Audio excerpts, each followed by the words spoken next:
SB online একাডেমিতে সকলকে স্বাগতম। আমি সুমন আছি তোমাদের সাথে। ছোট্ট বন্ধুরা, আজকে আমরা দ্বিতীয় শ্রেণীর 97 পৃষ্ঠার মধ্যে যে অঙ্কগুলো রয়েছে এগুলোকে সবচেয়ে সহজ নিয়মে কিভাবে সমাধান করা যায় এই বিষয়টি শিখব। চলো তাহলে শুরু করা যাক। বন্ধুরা, আমরা যদি 97 পৃষ্ঠার একদম উপরে লক্ষ্য করি, এখানে বলা হয়েছে গুণের নামতা। বন্ধুরা, আজকে আমরা শিখব 1 থেকে 10-এর ঘরের গুণের নামতা কিভাবে করে তৈরি করতে হয় এবং কিভাবে করে পড়তে হয়। দেখো, আমরা এখানে যে ছকটি দেখতে পাচ্ছি, এই ছকের একদম উপরে কিন্তু আমরা একটি গুণ চিহ্ন দেখতে পাচ্ছি, দেখো। এবং এখানে আমরা যদি বাঁ সাইডে লক্ষ্য করি, এখানে কিন্তু 1 থেকে 10 পর্যন্ত আমরা লেখা দেখতে পাচ্ছি, তাই না? এবং এখানে উপরে যদি আমরা লক্ষ্য করি, এখানেও কিন্তু 1 থেকে 10 পর্যন্ত আমরা একটি সারি দেখতে পাচ্ছি। তোমরা যদি ভালো করে লক্ষ্য করো তাহলে দেখতে পাবে এইখানে প্রথম যে সারিটি রয়েছে, এই সারিতে কিন্তু আমাদের 1-এর গুণের নামতা দেখানো হয়েছে। তারপরে দ্বিতীয় সারিতে কিন্তু আমাদের 2-এর গুণের নামতা দেখানো হয়েছে। তারপরে এই সারিতে যেহেতু শুরুতে 3 রয়েছে, অর্থাৎ এখানে কিন্তু আমাদের 3-এর গুণের নামতা। এরপরে এখানে 4-এর, 5, 6, 7, 8, 9, 10, অর্থাৎ 1 থেকে 10 পর্যন্ত প্রতিটি ঘরের গুণের নামতা কিন্তু আমাদের এখানে দেখানো হয়েছে। এখন এই গুণের নামতাগুলো আমরা কিভাবে করে তৈরি করব? দেখো, এই যে কর্নারে গুণ চিহ্নটি রয়েছে, এই গুণ দ্বারা আমাদেরকে বোঝানো হয়েছে, যেমন আমরা যদি প্রথমে 1-এর গুণের নামটা যদি আমরা তৈরি করার চেষ্টা করি, আমরা যে কাজটি করব, এখানে যেহেতু 1 রয়েছে, 1-এর সাথে আমরা এই উপরে যে 1 রয়েছে, এই 1-কে গুণ করব। তাহলে 1-এর সাথে 1-কে গুণ করলে কত হয়ে যায়? আমরা জানি 1 1-এ 1। এইখানে কিন্তু আমরা সেই 1-কে লিখে দিলাম। এরপরে 1-এর সাথে আমরা এবারে 2-কে গুণ করব। তাহলে 1-এর সাথে 2 গুণ করলে হয়ে যায় 2 1-এ 2, তাই না বন্ধুরা? আমরা এখানে লিখে দেবো হচ্ছে 2। এরপরে 1-এর সাথে 3-কে গুণ করলে হয়ে যায় 3 1-এ 3। দেখো, আমরা কিন্তু এই নিচে উত্তরটিকে লিখে দিচ্ছি। হ্যাঁ, এই সারিতে কিন্তু আমরা উত্তরটি লিখে দিচ্ছি। এরপরে 4-এর সাথে 1-কে গুণ করলে হয়ে যায় 4 1-এ 4। 5-এর সাথে 1-কে গুণ করলে হয়ে যায় 5 1-এ 5। 6-এর সাথে 1-কে গুণ করলে হয়ে যায় 6 1-এ 6। 7-এর সাথে 1-কে গুণ করলে হয় 7 1-এ 7। 8-এর সাথে 1 গুণ করলে হয় 8 1-এ 8। 9-এর সাথে 1 গুণ করলে হয় 9 1-এ 9। এবং 10-এর সাথে 1-কে গুণ করলে হয় 10 1-এ 10। এখন দেখো, এখানে কিন্তু আমাদের 1-এর গুণের নামটা তৈরি করা হয়ে গেল। আমরা যদি এটিকে একটু পড়ার চেষ্টা করি, দেখো 1 1-এ 1, এই দেখো 1 1-এ 1, 1 2 2, 1 3-এ 3, 1 4-এ 4, 1 5-এ 5, 1 6-এ 6, 1 7-এ 7, 1 8-এ 8, 1 9-এ 9 এবং 1 10-এ 10। দেখো, আমরা এইভাবে করে পড়তে পারি। আবার আমরা যদি মনে করি যে আমরা একটু অন্যভাবে পড়ব, আমরা কিন্তু অনেক সময় দেখি এইভাবে করে পড়তে। 1 1-এ 1, 2 1-এ 2, 3 1-এ 3, 4 1-এ 4, 5 1-এ 5, 6 1-এ 6, 7 1-এ 7, 8 1-এ 8, 9 1-এ 9, 10 1-এ 10। এইভাবেও কিন্তু আমরা অনেকেই পড়ে থাকি, তাই না? তো এখন বিষয় হচ্ছে, এখানে এই যে গুণের নামটা রয়েছে, এটিকে মুখস্থ করার ক্ষেত্রে আমরা কোনটি সঠিক নিয়ম, কোনটি ভুল নিয়ম, সেটিতে আমরা না গিয়ে যেভাবে মুখস্থ করলে এটি আমাদের মুখস্থ থাকবে, আমরা সেইভাবে করেই মুখস্থ করব। ঠিক আছে? কারণ আমাদের দরকার হচ্ছে এটিকে জানা এবং মুখস্থ রাখা। এজন্য যেভাবে পড়লে আমাদের মুখস্থ থাকবে, আমরা সেইভাবে করে এটিকে পড়ব। ঠিক আছে? এরপরে দেখো, একই রকমভাবে আমরা যদি এবারে 2-এর গুণের নামটা তৈরি করি, আমরা শুরুতে কী করব? 2-এর সাথে 1-কে গুণ করব, তাহলে কত হয়ে যায়? 2 1-এ 2। এরপরে 2-এর সাথে যদি আমরা 2-কে গুণ করি, তাহলে কত হয়ে যায়? 2 2 4। দেখো, আমরা কিন্তু এইখানে উত্তরগুলোকে লিখে দিচ্ছি। এরপরে 2-এর সাথে 3-কে গুণ করলে হয় 3 2 6, 4 2 8, 5 2 10, 6 2 12, 7 2 14, 8 2 16, 9 2 18, 10 2 20। এরপরে দেখো, একই রকমভাবে যদি আমরা 3-এর গুণের নামটা পড়ি, বন্ধুরা তোমরা আমার সাথে সাথে এই নামতাগুলো পড়ার চেষ্টা করো। 3 1-এ 3, 3 2 6, 3 3-এ 9, 3 4 12, 3 5 15, 3 6 18, 3 7 21, 3 8 24, 3 9 27, 3 10-এ 30। এরপরে যদি আমরা 4-এর গুণের নামটা পড়ি, দেখো 4 1-এ 4, 4 2 8, 3 4 12, 4 4 16, 4 5 20, 4 6 24, 4 7 28, চারে আডা 32, 4 নং 36, 4 দশে 40। আমার সাথে সাথে এবার তোমরা 5-এর গুণের নামতাটা পড়ার চেষ্টা করো। দেখো 5 একে 5, 5 দুগুণ 10, 3 পাঁচা 15, 4 পাঁচা 20, 5 পাঁচা 25, 5 ছক 30, 5 সাতা 35, 5 আটা 40, 5 নং 45, 5 দশে 50। এবারে যদি আমরা 6-এর গুণের নামতাটা পড়ি, 6 একে 6, 6 দুগুণ 12, 3 6 18, 4 ছক 24, 5 ছক 30, 6 ছয় 36, 6 সাতা 42, 6 আডা 48, 6 নং 54, 6 দশে 60। এরপরে যদি আমরা 7-এর গুণের নামটা পড়ি, চলো 7 একে 7, 7 দুগুণ 14, 3 সাতা 21, 4 সাতা 28, 5 সাতা 35, 6 সাতা 42, 7 সাতা 49, 7 আডা 56, 7 নং 63, 7 দশে 70। এখন 8-এর গুণের নামটা যদি আমরা পড়ি, দেখো 8 একে 8, 8 দুগুণ 16, 3 আডা 24, 4 আডা 32, 5 আডা 40, 6 আডা 48, 7 আডা 56, 8 আডা 64, 8 নং 72, 8 দশে 80।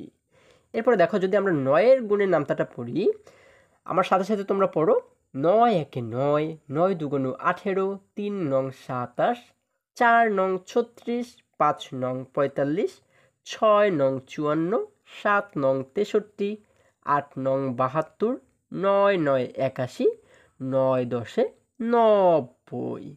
এরপর দেখো এখানে আমাদের আরও একটি ঘরের নামতা রয়েছে। আমরা যদি এবারে 10-এর গুণের নামতাটা পড়ার চেষ্টা করি, চলো পড়ি আমরা 10 একে 10, 10 দুগুণ 20, 3 দশে 30, 4 দশে 40, 5 দশে 50, 6 দশে 60, 7 দশে 70, 8 দশে 80, 9 দশে 90, 10 দশে 100।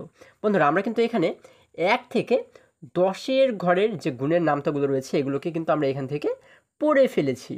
এই প্রত্যেকটি গুণের নামতা কিন্তু তোমরা একদম মুখস্থ করে ফেলবে, ঠিক আছে? কারণ যে কোনো গুণ অঙ্ক ভাগ অঙ্ক করতে গেলে আমাদের কিন্তু এই গুণের নামতাগুলো প্রয়োজন হয়। এজন্য এই প্রত্যেকটি গুণের নামতা আমাদের সবসময় মুখস্থ রাখতে হবে। এরপরে দেখো আমরা যদি একটু নিচে লক্ষ্য করি, এখানে দেখো আমরা একটি ছেলে শিশুর ছবি দেখতে পাচ্ছি এবং এখানে কিন্তু একটি মেয়ে শিশুর ছবি আমরা দেখতে পাচ্ছি। এখানে ছেলে শিশুটি কি বলেছে? সে বলেছে গুণের ক্রম অনুযায়ী আমি একটি নিয়ম পেয়েছি। সে বলেছে যে গুণের ক্রম অনুযায়ী সে একটি নিয়ম পেয়েছে। এবং এই মেয়ে শিশুটি কি বলেছে? সে বলেছে আমি এককের স্থানে কিছু নিয়ম পেয়েছি। আচ্ছা দেখো এরপরে আমরা যদি আরেকটু নিচে লক্ষ্য করি, এখানে বলা হয়েছে উপরের ছক থেকে আমরা বিভিন্ন রকম প্যাটার্ন খুঁজে বের করি। দেখো আমরা এই উপরে যে ছকটি দেখেছি, এই ছক থেকে আমাদের বিভিন্ন রকমের প্যাটার্ন খুঁজে বের করতে বলা হয়েছে। তাহলে এখান থেকে আমরা কিভাবে প্যাটার্ন খুঁজে বের করতে পারি? আচ্ছা প্যাটার্ন জিনিসটা কীরকম বা এটি কীরকম হয়ে থাকে সেটি কিন্তু আগে আমাদের বুঝতে হবে, তাই না?